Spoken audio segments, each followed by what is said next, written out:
right about now. The Funk Soul Brother, check it out now. The Funk Soul Brother, right about now. Right up now, check it out now. The Funk Soul Brother, right about now. Now. Well, hey everybody, welcome to the Right About Now podcast. This is John Small. All right, so I know it's been a minute since I've released a new podcast, and I apologize for that. It's unlike me not to be on schedule, but I have a pretty good excuse. I have been spending a lot of time recently on a new sort of unexpected project, and if you want to know more about it, just head on over to my Substack, where I go by the byline Small Talk. So something has happened to me on Substack that I did not expect, but I'm just going to kind of ride it for a little while because it's exciting. And, I have been writing on Substack on and off for years now. And, the stories tend to do well, but not really that well. Maybe I'll get like 15 likes, a few comments here and there. But a few weeks ago, I responded to an article that was in the New York Times called "It's the End of the World as They Know It, and They Don't Feel Fine." And the article, if you missed it, was all about how members of my generation, Generation X, are feeling completely obsolete and irrelevant in this new digital era. It actually compared us to candlestick makers in the age of electricity. Ooh, really harsh.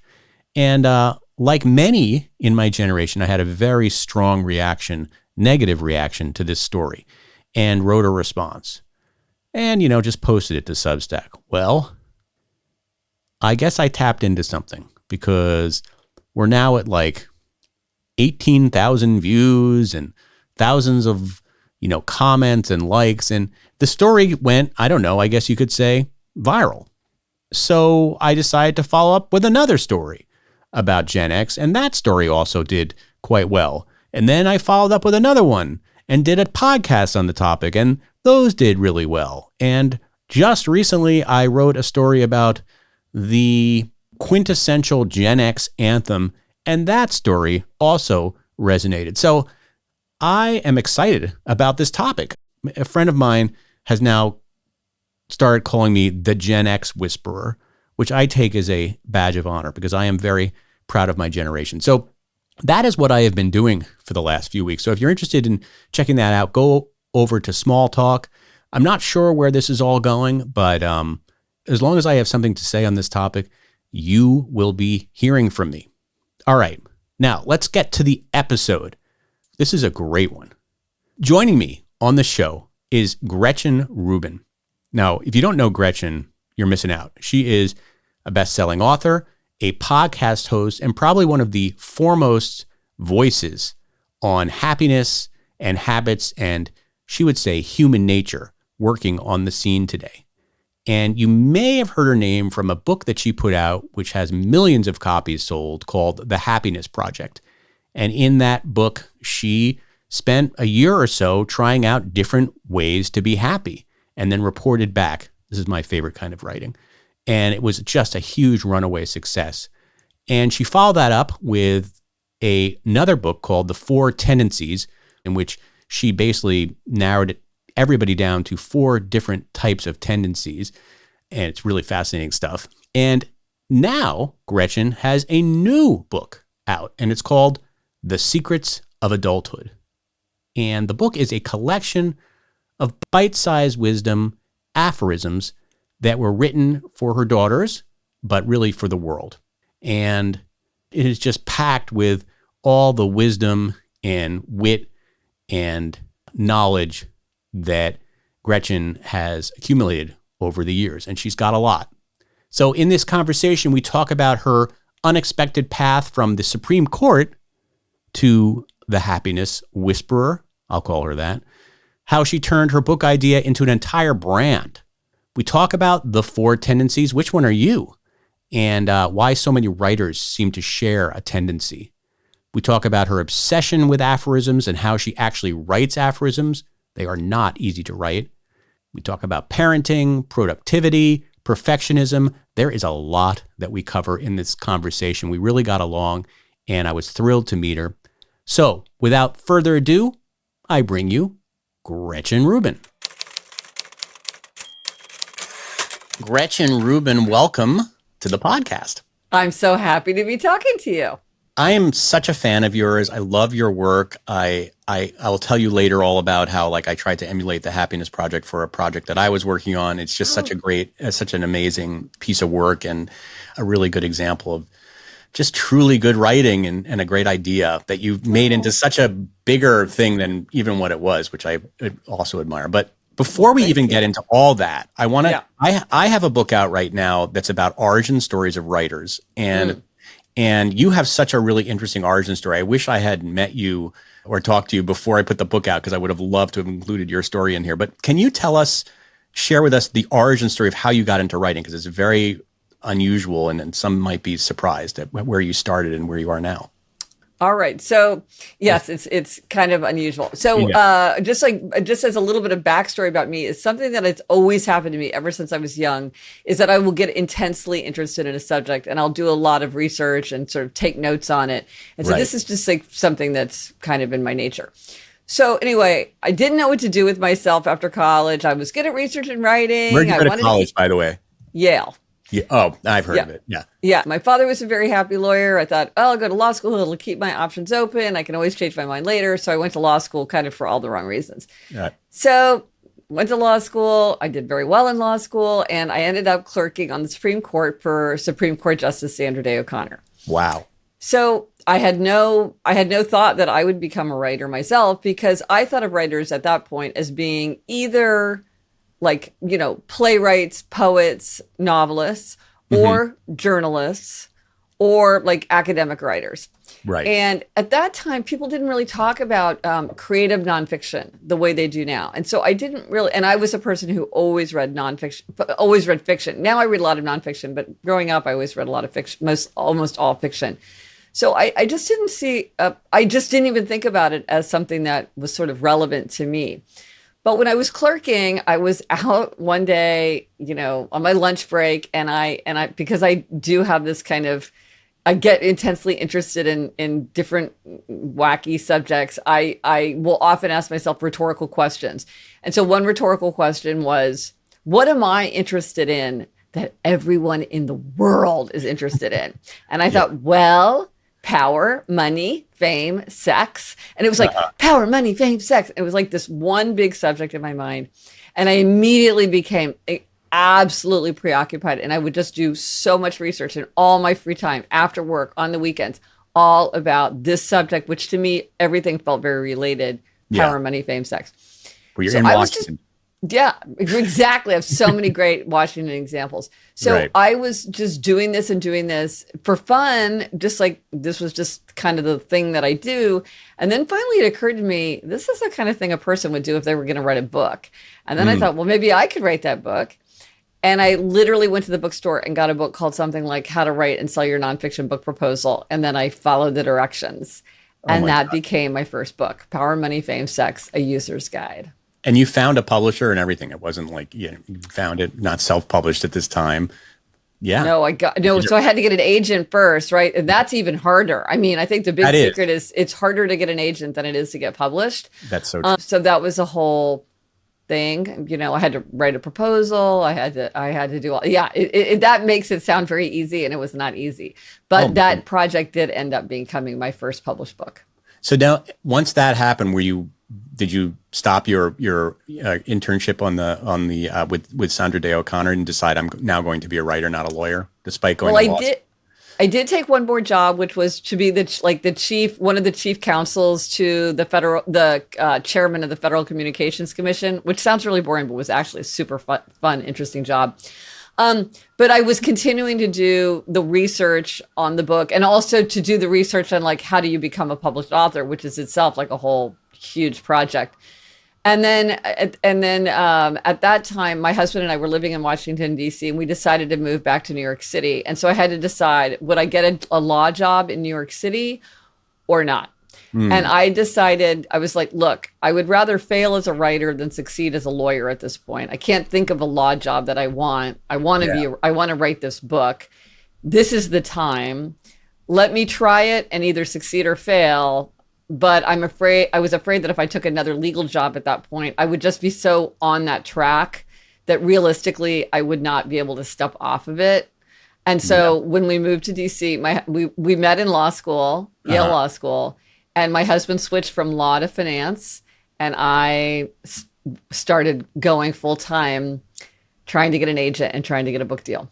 And that was the Money, Power, Sex. That was that book. Yeah. That was Money, Power, Fame, Sex. Yeah. And people often say that my books sound like they're all disconnected, my earlier books and my later books, but they're all about human nature. So to me, they all feel very much of a kind. They feel very related. For sure.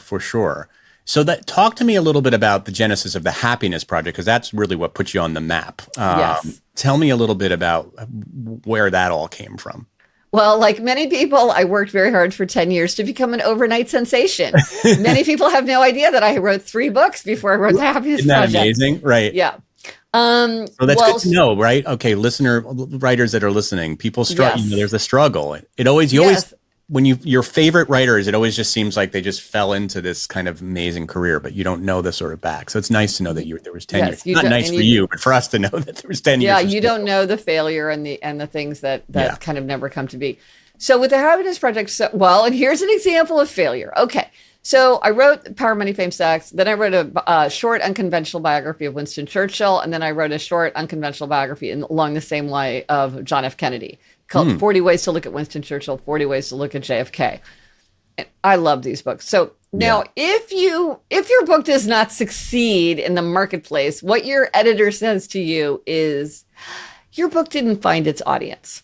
So the thing about the JFK book was it didn't find its audience, which was sad. But as I was finishing the JFK book, after I had turned it in, done all the copy editing and everything, and I was waiting for the book to actually hit the shelves, I had this downtime on my hands. Because now it's like we're all in constant motion, but at that time it was before all the tools that we have now, and so there was sort of this period where I couldn't really start a new book project because my JFK book hadn't even come out yet. So I was on a crowded city bus in the pouring rain here in New York City, and I do ask myself these rhetorical questions, and I ask myself, what do I want from life anyway? And I thought, well, I want to be happy.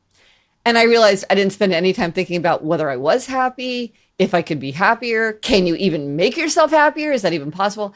I ran out to the library, got a giant stack of books the next day, science, memoirs, any novels, anything I could, and started trying to just research this question. Can you make yourself happier? And if so, how? And then at a certain point, it just got bigger and bigger and bigger. There were so many things that I wanted to learn about and so many things that I wanted to try myself in my own life that I thought, I should turn this into a book. Because on that bus ride, I said to myself, I should have a happiness project. And so that's why the book has that title, because in that first moment, that's how I conceived of it for myself. It started out just for me, and then it turned into a book. And you in this book, you sort of make yourself a human guinea pig, right? Like you try all these different happiness techniques. So this is the inspiration you gave me. So I had an idea, I've struggled with anxiety. I'm a New Yorker, right? I've struggled with anxiety my whole life. And my idea was I want to do a happiness project for anxiety where I would try all these different techniques to get rid of my anxiety, right? Like from, petting llamas to doing, traveling to study breathing techniques in Austria with, the great breathing experts, these kinds of things, right? Got an agent. That was difficult, but I did get an agent. She was very excited about this book. We went out with it and I didn't sell it. So, whatever. I was so inspired by you and I still am happy that I found you as a result of going on that anxiety mission. My anxiety has since gotten a little bit better. You would think my anxiety would be worse after not selling that book, but I didn't sell it. But it was a good exercise. And I sometimes what was your working title? I'm always so interested in people's. Oh my God, what was it? All right, I have to look it up because now it's been 3 years and it was a good one. So anyway, okay, so you do the Happiness Project. Now the interesting thing is the Happiness Project is a tremendous success. Like you sell millions of copies of this book. it goes like, I'm sure it's like in many different languages, et cetera. It kind of puts you in a different place now in your career. But you did a really interesting thing. And I don't know if it just organically happened or if you thought it out. It's like you made the success of that book. You didn't just rest on the success of that book. You kind of made it into other things. Like it became a podcast, and it became like you had lots of different revenue streams, I guess, or different ways to kind of capture an audience using that idea. How did that happen? Like, how did you think about that? Because I think that's so smart in sort of this day and age. Well, I wish I had done it strategically so I could take credit for it. But no, it all happened like just sort of very organically. And first of all, I want to say one of the things that's really lucky for me is that the subject of happiness really lends itself to all these things, much more than like if I was writing my biography of Winston Churchill. That was a book that I loved. It's a subject that's extraordinarily fascinating and compelling, but it doesn't lend itself to the kind of expansion that you've described. Yeah. So I was really lucky that with happiness, and the thing about happiness is it's everything. It's relationships, it's exercise, it's clearing clutter, it's color, it's so many things can play into it. And so it feels coherent, and that it's like a clear subject, and yet you can take it in so many directions. It doesn't go stale. Right. There's always new things. And I always, with every book, I've been so fortunate, I should knock wood. Every time I've finished a book, I see exactly the next book that I want to do. Like I see in my own research, like where I want to go. Like right when I wrote The Happiness Project, I kept asking myself, what are the universals? What is truly a universal idea? And I'm like, practically nothing is universal, a lot less than I would have thought. But one of the things that seemed practically universal is an idea of home. It's hard to be happy if you're not happy at home. So that's why I wrote Happier at Home. So all my books kind of lead one into the next one. With like taking it out into the world. So as I said, my JFK book did not reach its audience. And so I felt immensely frustrated because I thought there's so many people who I know are fascinated by JFK. They just don't even know about my book. If I could tell them about my book, maybe they would like to read it, because I think they would. They just don't know about it because, at that time you were completely dependent on things like book reviews, television interviews, radio interviews. And that's what led me to have a blog, which now feels so retro. But having a blog, and then it was part of the Happiness Project. Now you might have a Substack. Like, you were just taking advantage of the thing. Yes, I'm going to do that. Yeah, absolutely. And so, and that was, and I needed to do something novel and challenging for the purposes of the Happiness Project. It was one of the experiments that I ran. So I started the blog as part of the experiment, and I loved it. I loved being able to connect with an audience about ideas that were fascinating to me. And I could see what was interesting to people. I could see the questions that they had. People were giving me tremendous resources and examples. Like I just felt like the world was my research assistant. Like this was amazing. And then somebody came, they came to me and said, do you want a podcast? And I was like, heck yes. Like that's another way to connect with an audience that would be completely creatively different. I'd had a newsletter. I've had various newsletters over the years. Like I've been doing it for such a long time. So it's like gone through many different evolutions. Love that. I've always wanted to have products. Like I have an amazing idea for a journal, or I have this cool thing I want to create. Now I can do that. So I have been very fortunate that as these things have become more and more possible for sort of like the average person, you don't have to be Disney or, Penguin Random House to do these things. I'm lucky because I started early, and then I've slowly, gradually added them as they've sort of become available to just sort of a regular person. I feel bad for people who are starting now when they're like, what? I am supposed to have an Instagram account, a Substack, a newsletter, products, a workbook, a YouTube channel, a speaking bureau agency. Should I be having retreats? Do I need t-shirts? Like, I need like a brand identity. And so I feel very fortunate that for me, all these things happen like step by step by step over time, very gradually. Because like none of them are that hard to do on their own. I mean, it's hard to do them well, and it takes consistent work and all that. But if you're adding them gradually, it's a lot easier than like starting from scratch and thinking, okay, I'm supposed to have all these balls in the air. I just wrote a book. Isn't that enough?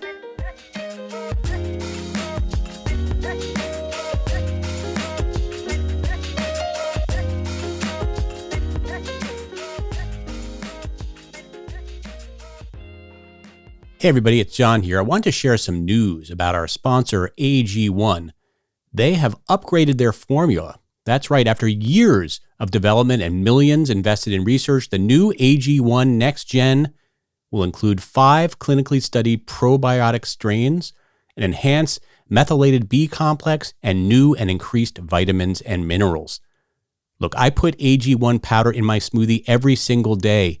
Even on a recent trip to Spain, I packed a bunch of travel packs of AG1 with me so that I would feel in tip-top shape.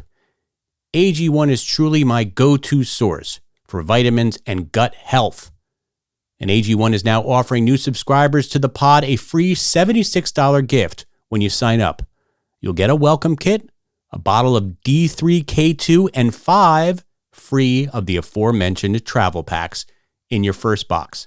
So make sure to check out drinkag1.com/rightaboutnow, WRITE, to get this offer. That's drinkag1.com/rightaboutnow.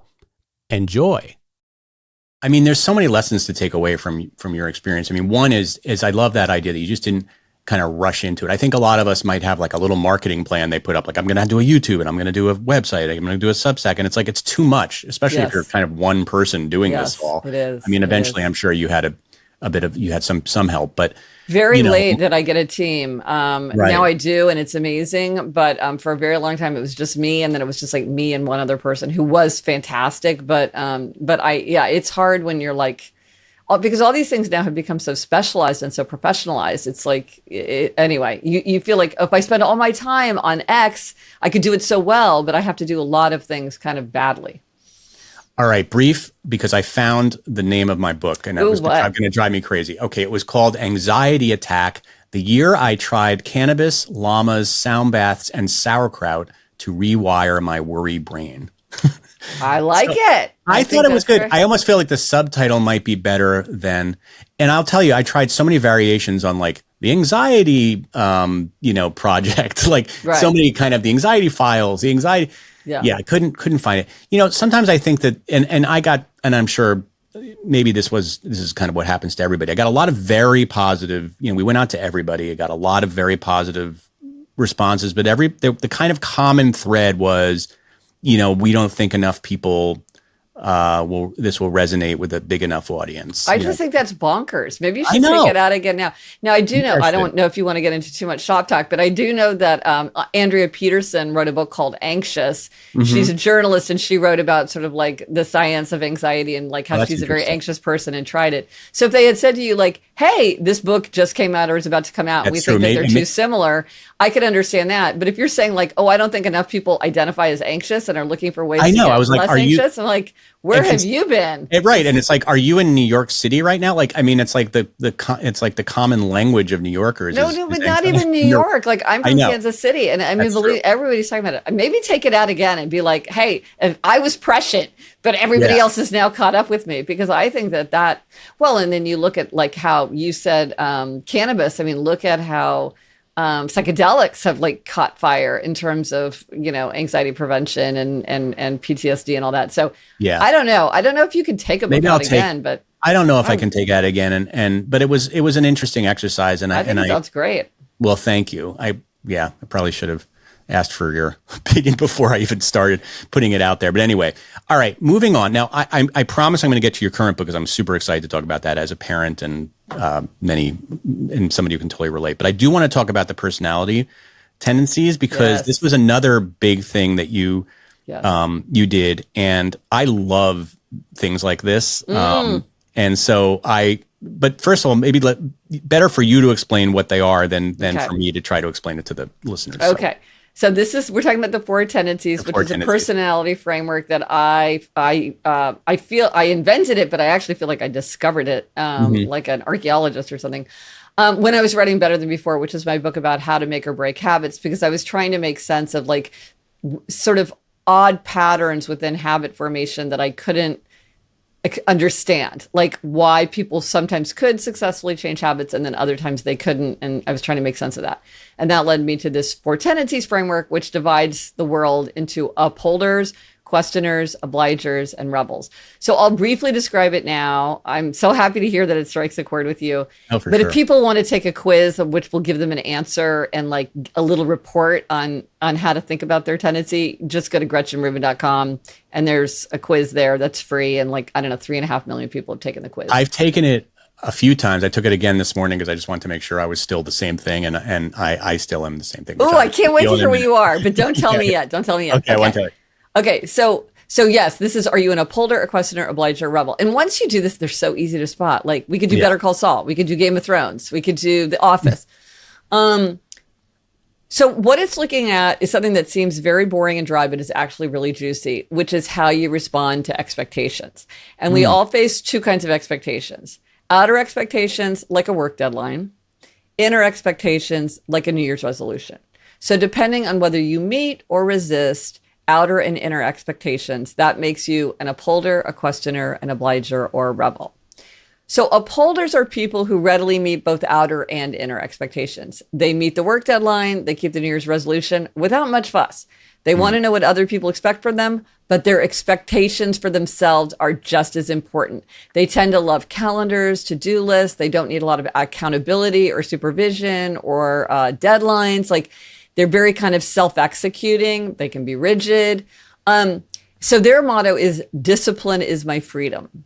Then there are questioners. Questioners question all expectations. They'll do something if they think it makes sense. They insist on reasons, justifications, rationale. They love efficiency. Right. They love customization. So what they're doing is they're making everything an inner expectation. If something makes sense to them, they will do it no problem. If it doesn't make sense to them, they will push back. So they make everything an inner expectation. So their motto is, if you convince me why, I'll comply. Then there are obligers. This is the biggest tendency for both men and women. Like you either are an obliger, you have many obligers in your life. Obligers readily meet outer expectations, but they struggle to meet inner expectations. So these are people who say, why is it that I can keep my promises to other people, but I can't keep my promises to myself? Why can't I make time for self-care? Why can't I make myself a priority? It's because you cannot meet an inner expectation unless you have outer accountability if you were an obliger. So if you were an obliger and you were feeling frustrated by this, it's very straightforward. You need outer accountability even to meet an inner expectation. If you want to exercise more, work out with a trainer, work out with a friend who's going to be annoyed if you don't show up, take your dog for a run who's going to be so disappointed if she doesn't get to go for a run, raise money for a charity, think of your duty to be a role model. There's a million ways to create outer accountability, but if you're an obliger, this is what you need. They make great leaders, great team members, great friends, great family members. These are the people that go the extra mile. They're the ones that team up the most easily with the other three tendencies, but they're frustrated because of this pattern. So their motto is, their motto is, you can count on me and I'm counting on you to count on me. I like that. And then finally, rebels. Rebels resist all expectations, outer and inner alike. They want to do what they want to do in their own way, in their own time. They can do anything they want to do, anything they choose to do. But if you ask or tell them to do something, they are very likely to resist. And typically they don't tell themselves what to do. Like they don't say, I'm going to get up at 10 a.m. on Saturday and work on my novel, because just the idea that like they're supposed to do something at 10 a.m. is going to annoy them. That annoys them. Their motto is, you can't make me and neither can I. So those are the four tendencies. And I know all those people. Yes, yes, they're all around us. Yeah. Yes. Okay. I mean, I feel like I'd hate to, I feel like I'm so boring because I'm an obliger. Okay. And some of the best people are obligers. Well, thank you for telling me that. I feel like I kind of wanted to be an upholder because I felt like, it's funny because I'm an obliger and I was like, I'm totally an obliger because I definitely need external, resources or external impetus to get me to do things. Deadlines, for example, set by other people, not by myself, right? Yes. But I don't think my wife would agree I'm obliger. She probably thinks that I don't listen a lot to her. Can I explain why that is? Can you explain that? Yes, please. Yes. And this is a really important thing to know, is that often sweethearts do not provide accountability for a very romantic reason. It's like, oh, honey, you are so close to me that I'm going to ignore you just like I would ignore me. Yeah. And so typically they don't make good accountability partners. And this can often cause a lot of confusion because I remember somebody saying to me, I'm so angry. What does this mean about our relationship? I've been telling my husband for 2 years, he had to get into better shape. He had to go to the doctor. He's in terrible physical condition. He ignored me. And then yesterday, his boss walks into the office and says, Paul, we got a lot of big things coming up. You got to get yourself in shape, like get to a doctor, get yourself exercising. And now my husband's doing all these things. Like he doesn't care about me. And I'm like, no, it's because he's an obliger. And an obliger, a boss, that's an outer expectation. But a spouse is too close. It doesn't. Yeah. So it's very easy that you could be ignoring your wife's expectations, but still feel like you're an obliger. And I wonder if these traits are nurture or nature, because I think of my dad. Nature, right? Nature. I think they're hardwired. I really do. You can see them in very young children. Yeah. I mean, so I think of my dad. My dad was a film composer, very successful in New York and LA. And it was really interesting. He was really good when he had like movies that he was working on, right? But he always dreamt of doing symphonies and ballets and Broadway shows. But these were things that he would have had to kind of do on his own. He needed somebody to tell him, do this, Michael, and it's due in 4 weeks, right? And I'm the same way. Like, I mean, to a degree, like I think I've actually tried to fight this tendency. For example, the Anxiety Project, that was just, there was nobody telling me to do that. There was no agent that came to me and said, hey, we want you to write a book on Zig. That idea came to me. I wanted to do it. I wanted to have a book out there, and I sort Wait, can I offer a suggestion? Yes, now? Please do. Do you think that maybe you decided to write the book in order to create accountability for you to do all those things to try to tackle your anxiety? Damn it, Gretchen, you're good. That is it. That's probably it. Yeah. Yeah. No, and also to get the approval of the outside world that I have a book, right? Like there's definitely something there, right? It wasn't like I want to have a book for myself. It was like I want to have a book, but I also kind of want to have a book because it gives me a certain status in my profession, in the world, et cetera. So there's those two things. Sure. But yeah, no, you're right. I think I knew that it would create an accountability. And then of course, having an agent and an editor, they would give me a structure. The hardest part about that was before I had the agent and all the people helping me on it, because then it was just me having to tell myself to do this every day. And I think this is something that a lot of writers and creative people struggle with. I wonder if a lot of writers are obligers, that it's really hard to sit down at a desk and start writing without some sort of external motivation. No, this is a huge issue. And I think a lot of times people who think that they have writer's block actually don't have writer's block. They're just obligers who have kicked themselves free of accountability. For instance, a pattern that I see a lot of times is somebody will be a journalist and then they go on book leave or they quit their journalism job to go freelance or something.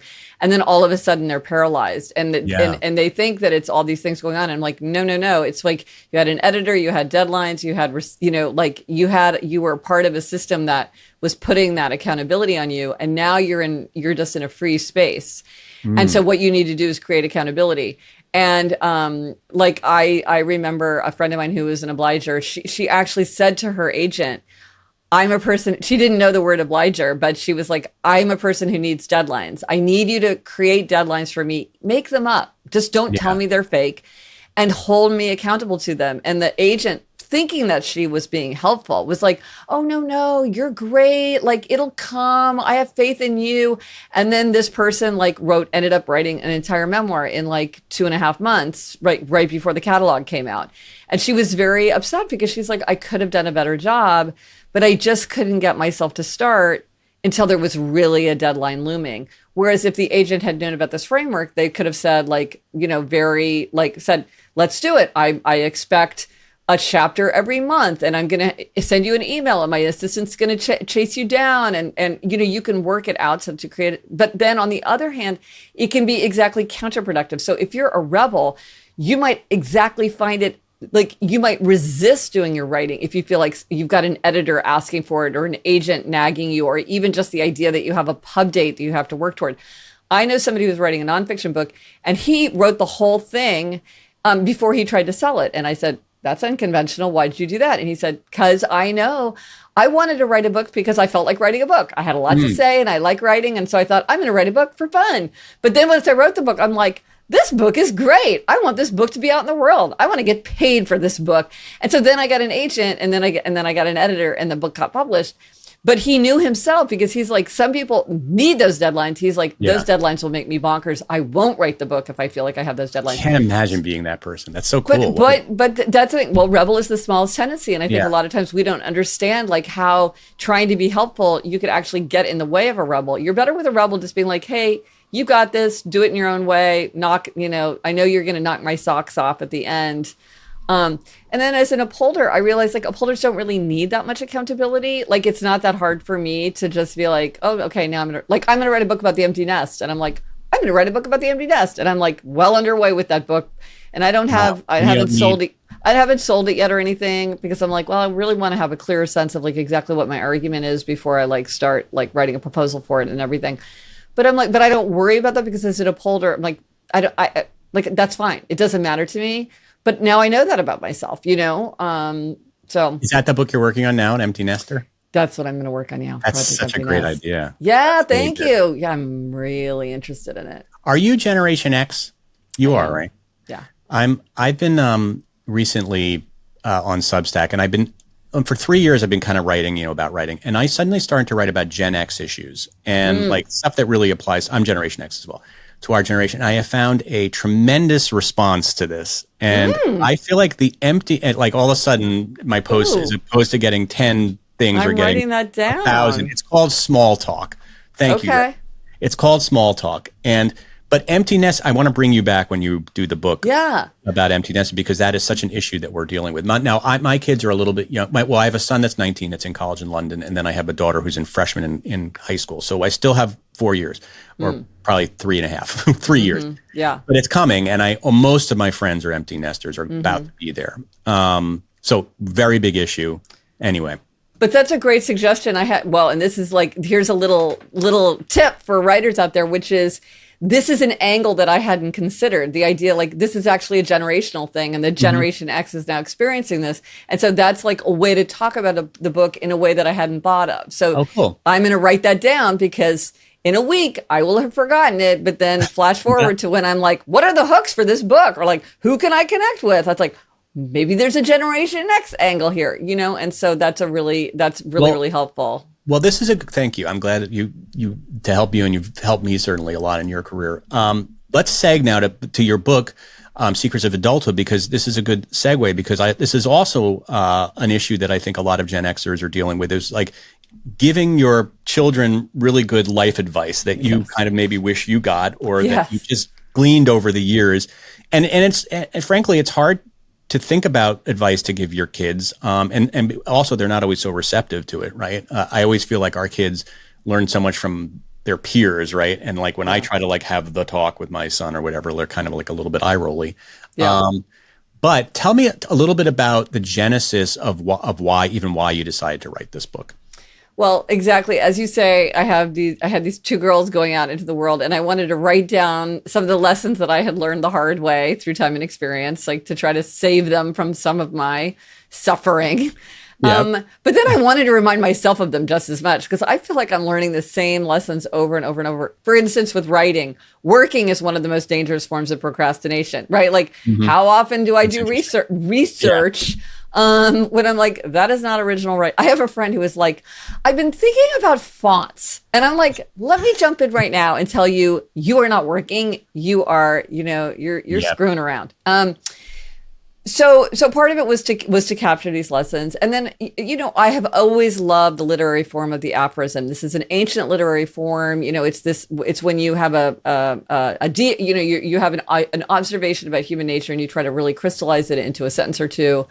I love them all: La Rochefoucauld, Montaigne, Samuel Johnson, Oscar Wilde. Warren Buffett is an amazing aphorist. Really? Marie von Ibn Eschenbach is my favorite aphorist. Nobody remembers her now. She was a 19th century Austrian aphorist. I didn't even know there was a term aphorist. What a great term. Okay. Yeah. Well, nobody knows what an aphorism is. So that's why I did not call the book Aphorisms. And the word aphorism does not appear in the subtitle, because nobody knows what an aphorism is. Right. But an aphorism is basically just like a short observation about human nature that's attributed to a person. So that's different from a proverb, like a stumble may prevent a fall, or Oh, here's one of my favorites.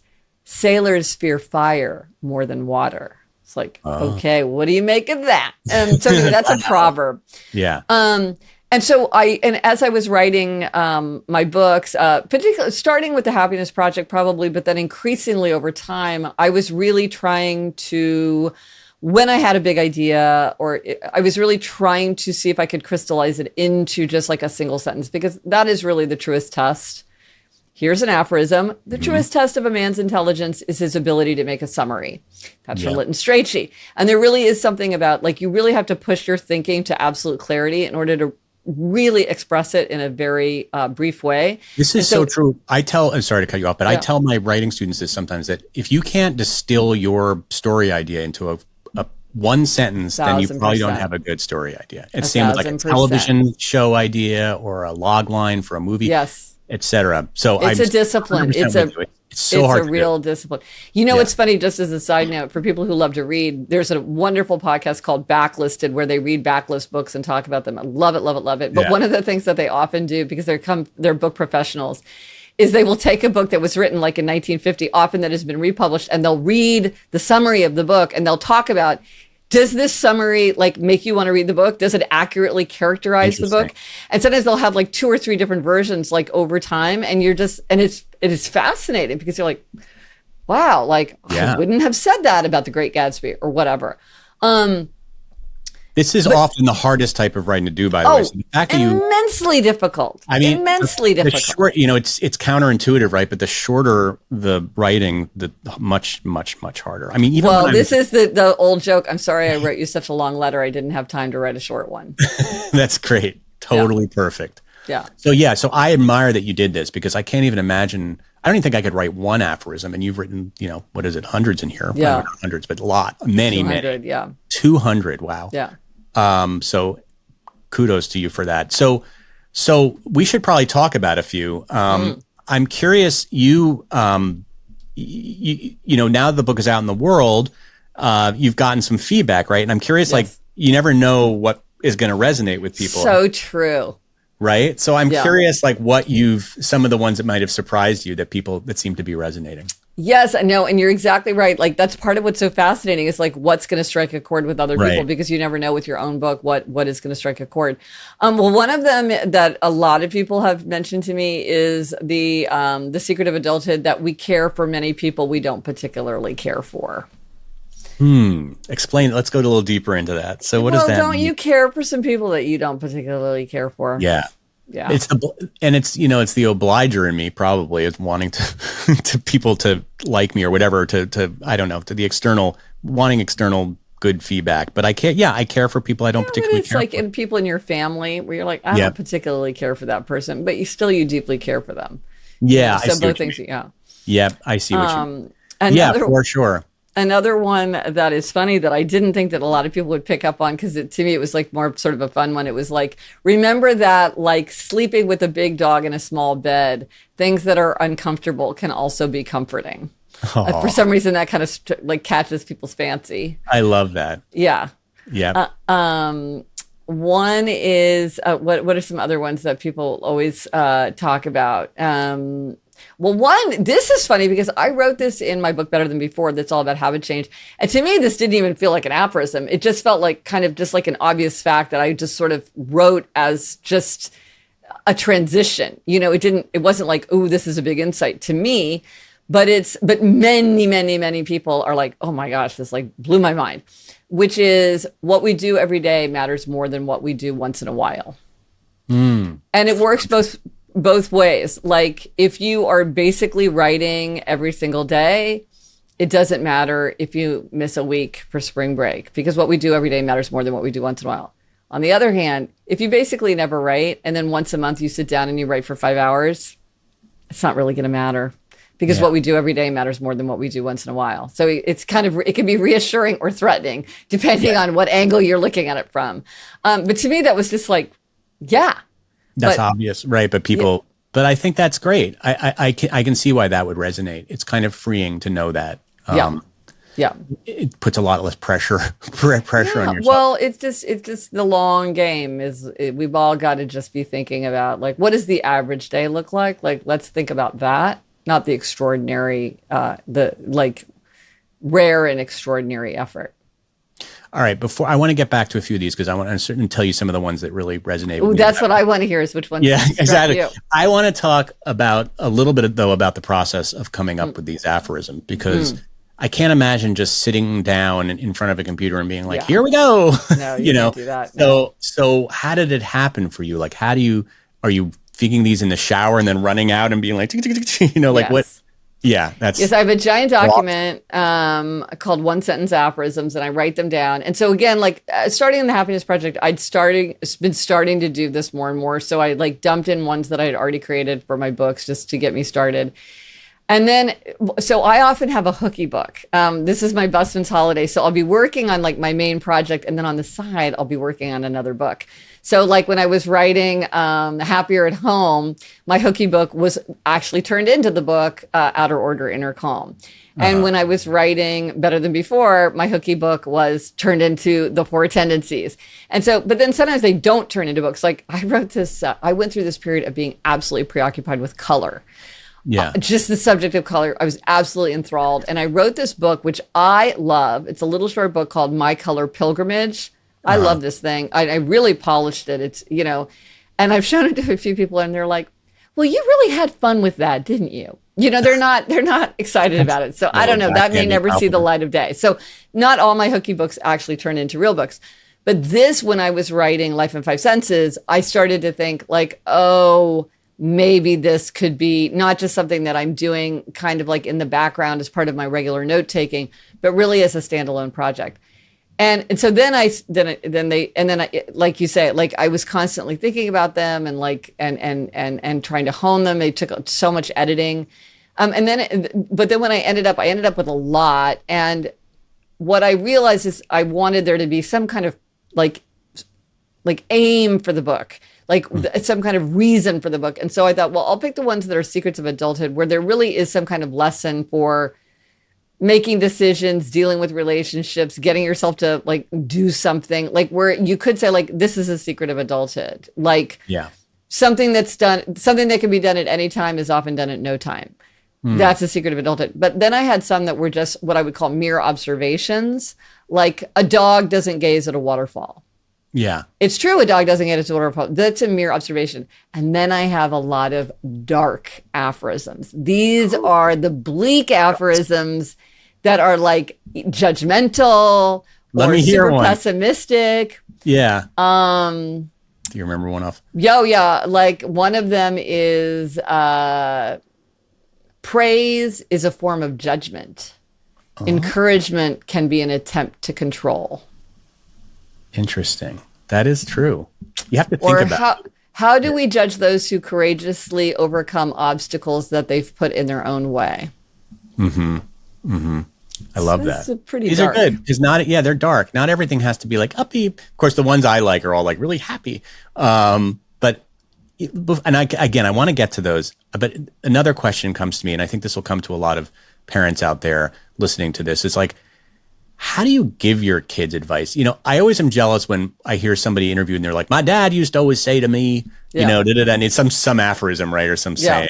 And I'm like, is my kid, and when he's interviewed, going to be like, yeah, my dad used to always say, I can't even think of, my dad was a very wise man, but I can't think of anything that he would say to me all the time. And maybe it's like a Southern thing. Like I feel like a lot of Southerners had expressions and I don't know.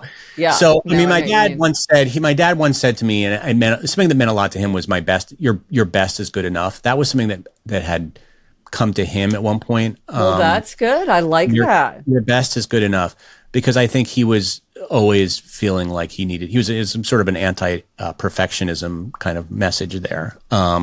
And I think as a creative person, he was always feeling like he could do it a little bit better. And he'd always put a lot of pressure on himself. I love that. That's really great. You can write it down. Like there's the space in the back of the book so that you can write down some of the things your dad said. Like that you're, and then that's kind of a great keepsake. My mom probably has some good ones too. But anyway. I bet there are more when you start thinking about it. It's kind of hard to pull up that index card, but they drift through your mind. Right. So, but what is when this is wonderful that you can give your children this book. But if you're just I think they feel like innocent bystanders, to be clear. Like, yeah, they're like, oh my gosh. Yeah, thanks, Mom. All this coming at me. Yeah. Yeah, exactly. What is there a way to sort of sit a kid down and give them advice? Like, well, it's so funny that you say that, because so my husband and I were driving my younger daughter up to college, right? So like we've got the car packed up and like we're driving there. We're like an hour outside of town. And I don't know what came over us, but all of a sudden we just started like unloading every piece, like, manage your budget and like get enough sleep and, don't forget to exercise. And it's important to be nice to everyone. And like, it was just all pouring out of us. And then finally my husband, like in all seriousness, is like, just remember to take advantage of every opportunity that college offers. And then we just burst out laughing, right? It was so silly because, of course, by then it's far too late. Yeah. And when it comes to children, our example is far more persuasive than any kind of instruction that we would give. But I do think that there are times where like you can say something in a way that really like resonates with somebody, or there's something that you repeat often enough that like they kind of get it, or they just like you're like, you see that it's meaningful to somebody else, and that makes it meaningful to you. Yeah. So I asked my daughter, well, on the day that the book came out, my older daughter texted me, "My secret of adulthood is to have you on my team," which I thought was very sweet. Yeah. But then I asked them, like, which of my secrets of adulthood do you think you think about the most, or has been the most useful? My older daughter said, the secret of adulthood, you're unique just like everybody else. Because she said it comforts her to think like, I'm my own individual special person, but I'm also not that different from other people. Like it's good to have that tension in your mind, that paradox.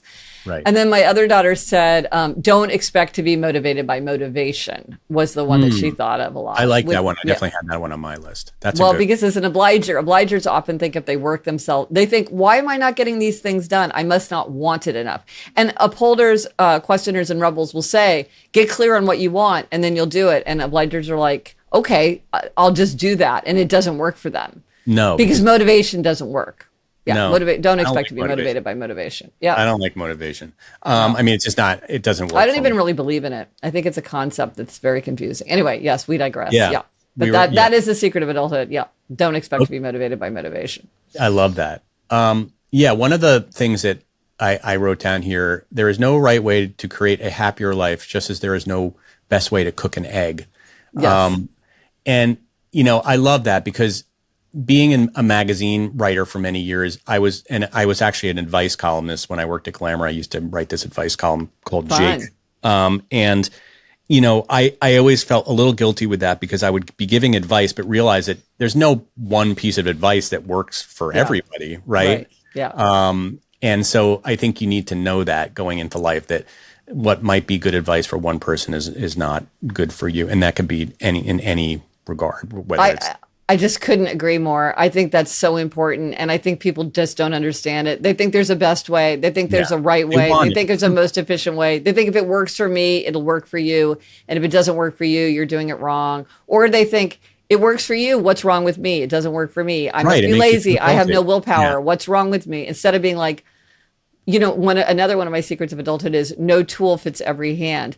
Like I'm somebody, I have tried and given up meditation 3 times. I went on a silent meditation retreat. Yes. I've done it for months, and I'm like, it's not a tool that works for me. And people are like, you just need to meditate more. And I'm like, no, I'm just telling you, it doesn't work for me. And that's fine, because now I have more time to do the things that do work for me. Do work for you. I don't spend the time being like, what's wrong with me? Why can't I meditate?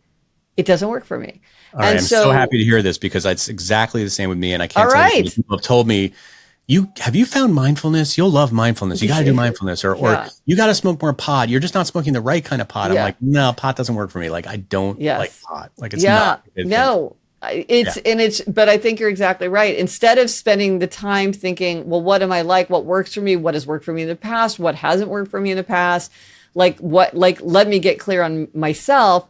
We often are looking around and being like, well, I'll model myself after this person, or I'll tell this person they should do it this way. And instead of realizing like your mileage may differ, this is, I think this, and so a lot of what I've written is about really trying to help people understand, like, are you a book person or a tree person? Are you an abundance lover or a simplicity lover? Are you a movie person or a snapshot person? Are you a moderator or an abstainer? Are you a simplicity lover or an abundance lover? Are you a marathoner or a finisher, or a sprinter or a finisher or an opener? Like, I get a bazillion of these because I do think it's very helpful sometimes just to have these crude categories so that people can be like, oh, I didn't realize like that's a thing. Yeah. Like, I'm like that. Yeah. I think it's very helpful to name the thing. Like, yes. When I was having, when I was having a lot of like, the reason I kind of got interested in anxiety is because I was having one of these like kind of like physical manifestations of my anxiety. It was a while ago. And I went to a therapist and he's like, you have generalized anxiety disorder. And I was like, what? Like, that's a thing? And like the fact that he just was able to name it. But you're like, I thought that was the human condition. Yeah, I mean, like, I've got more of this than other people. Yeah, exactly. Like, other people have this thing. And then it's like, I went and read about it and I was like, people don't like ambiguity. They want to know that, and it's very helpful, I think, but not everybody is the same. All right. So that's a really good one. I have a few other on the happiness tip. One of the best ways to make yourself happy is to make others happy. That's a really good. One of the best ways to make others happy is to be happy yourself. Yes. When I was writing about happiness at first for the Happiness Project, I was very, very confused. I was very caught because I couldn't figure out which was true. Yeah. But then I realized that both are true. One of the best ways to make yourself happy is to make other people happy. That's one of the nicest parts about human nature. But one of the best ways to make other people is to be happy yourself. And that's very true. We like infect each other with our moods. Happy people tend to make people happier. Happier people like have better habits and they're better team members and better leaders. Being happy yourself like really does give you the emotional wherewithal to turn outward and to think about other people. So they're both true. But it took me a very, very long time to understand that truth. It's a profound truth. Okay. We can change our lives without changing ourselves. Yes. Okay. So often with these secrets of adulthood, there is a story, an anecdote, something that got me thinking. Like, often I was just like trying to like turn something over in my mind, trying to make sense of it. It seemed significant to me, but I didn't really know why or how. So what happened to me here is I was like up on stage being interviewed by a journalist. And this was about my habit book, Better Than Before. And she said to me, well, what I want to do is I want to be the kind of person who gets up in the morning and really wants to go for a 5-mile run instead of being the person that I am who like really never exercises. And to me, this was an incredibly poignant question. And I realized later it's because she was like, I want to be a different person. And I'm like, I don't think you can become a different person like that. I don't think you can decide to become the kind of person who wants to get up and run 5 miles. Now, if you said to me, hey, I want to get in shape, can I do that? Hey, I want to exercise consistently, can I do that? Hey, I want to be able to run 5 miles when I choose to, can I do that? I would be like 100%. I have so many strategies for you. There's so many ways that's so attainable. You can do it in the way that's right for you and you can achieve those aims. But can you transform yourself into the kind of person who effortlessly wants to do that? Yeah. Well, that's a very different thing. And I think it's just kind of also, it's a kind of complacency where it's like, well, if I can't be the kind of person who just loves to get up and run, well, I'm just not going to do it. It's like, but a lot of people get up and run who aren't the kind of people who love to get up and run, but they do it for other reasons. And so you can change your life without having to change yourself. You don't have to change. And it's kind of nice to know that you don't have to completely change who you are, because who you are is fine, but you can change some of your habits, right? And back to the 4 tendencies, a lot of times people will say, well, I don't want to be this tendency. I want to be that tendency. And I'm like, well, they're all good.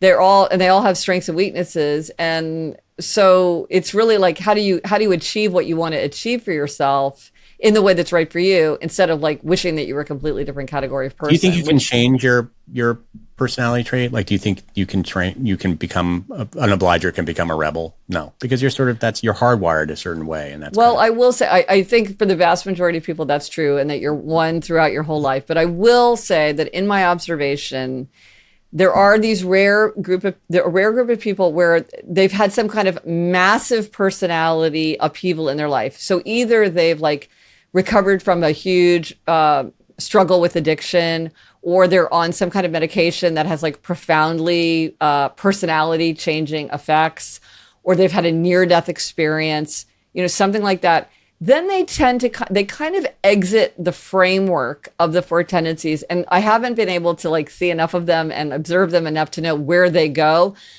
To me, to my observation, their pattern seems kind of chaotic. It doesn't fit into a neat pattern, but that is very, very unusual. But sometimes people will say, well, I used to be an obliger, but now I'm an upholder. And I'm like, okay, let's look at that, because probably what you've done is you've sort of unconsciously realized that you need outer accountability to do anything important to you. And so you've created a way so that everything that's important to you has outer accountability. And so you feel like an upholder, but I'm like, no, from an upholder standpoint, you're still using outer accountability, which is fine. That's exactly what a person should do. But they haven't really changed category. I think it's so hard to change. And why do it? I don't know. Why do it? Why do it? Why get where you want to go. You get what you get, and you don't get upset. That's a proverb that we tell our children. That's good. We get when you don't get upset like that. Oh man. All right. Okay. Only a few more. I'll let you go. This one's great, because I feel like this one is very something I tell my kids in different ways. And it's also, well, let me read it first. What we believe is most important isn't always what becomes most important. Yeah. You got to read the examples. The examples are so delicious. Give me an example. Okay. So just read them. Yeah. Did I give you, do I have in front? I don't have it in front of me. The example. Oh, okay. Then I'll just say it. So most of the secrets of adulthood are just like a sentence or two, but sometimes the examples were so amazing I couldn't resist. So here it's like, this explorer goes over to the new world and brings back like this and that and this and that, and the most valuable thing they brought back was the potato. Right. Right. Yeah. Right. I love those. Yeah. And it's a very good lesson. It's something that I learned when I was doing this Origin Stories book, is that what people kind of go in, what they sort of think is going to be the most important thing, or the thing that's going to be the most defining thing in their career, ends up being something completely different. What their legacy is, or what actually ends up making them successful. And I think you can't sort of manage like your life. It just like life happens, and you have to be open to the fact that it might go in a different direction. Well, right? and I'll tell you a perfect example of exactly that. One of the things that's kind of idiosyncratic about me is I love children's literature and young adult literature. Like I read it as an adult. And that's great. One of the things that's very striking is how many people who would have been astonished to realize that they are only now remembered as these great artists because of what they did for children. So you take someone like E.B. White, someone like C.S. Lewis, someone like J.R.R. Tolkien, someone like, what's Barry's first name? Who wrote Peter Pan? Barry. Barry. No. God, B-A-R-R. Gosh, B-A-R-R-I-E. Gosh. Yeah. I know it like the back of my hand. I can't believe I just blanked out on that. I just had to. James Matthew Barry. Peter. J.M. Barry. J.M. Barry. J.M. Barry. Yep. J.M. Barry. Lewis Carroll. Lewis Carroll was this renowned mathematics professor. C.S. Lewis was this incredible medievalist. E.B. White was like writing all these like New Yorker profiles, and the idea that, E.B. White, Charlotte's Web is going to be the thing that you're remembered for. Like Narnia is going to be way bigger than anything that you ever dreamed of. Or, you're right. You don't always know. You don't know. Prejudge yourself and say, that's lesser, because some might say that children's books. Like, I'll start with children's books and then I'll move into adult. No, your children's book might be your legacy. Yeah. Such good wisdom. Gretchen Rubin, this has been just a thrill to talk to you. I love talking to you. And the book is available anywhere you can get books. Yes. And again, for you Gen Xers listening, and not just exclusively Gen Xers, I think there's a lot of wisdom here to sort of impart on your children, and even if you don't actually tell it to them verbally, just to know it in your soul is I think helpful. Yeah, it's funny. I've been hearing like people now, like they'll pull it out of the dinner table and they read a few aloud and then like debate. So I love that. Really? That's great. That. Yeah, that's that'd be cool. fun. Yeah, it's a great way to connect about kind of secrets of adulthood. Yeah. Well, thank you so much for doing this. Oh, thank you. I enjoyed this conversation so much. Thank you for listening to Right About Now, hosted by my dad, Jonathan Small. If you like what you heard, there are a few ways you can help support the show. First, please leave a rating and review wherever you may listen to this podcast. This really helps others find Right About Now. You can also head over to patreon.com/rightaboutnowpodcast to make a donation. Finally, subscribe to the Right About Now newsletter called Small Talk on Substack.com. This is Ella, encouraging you all to do the right thing.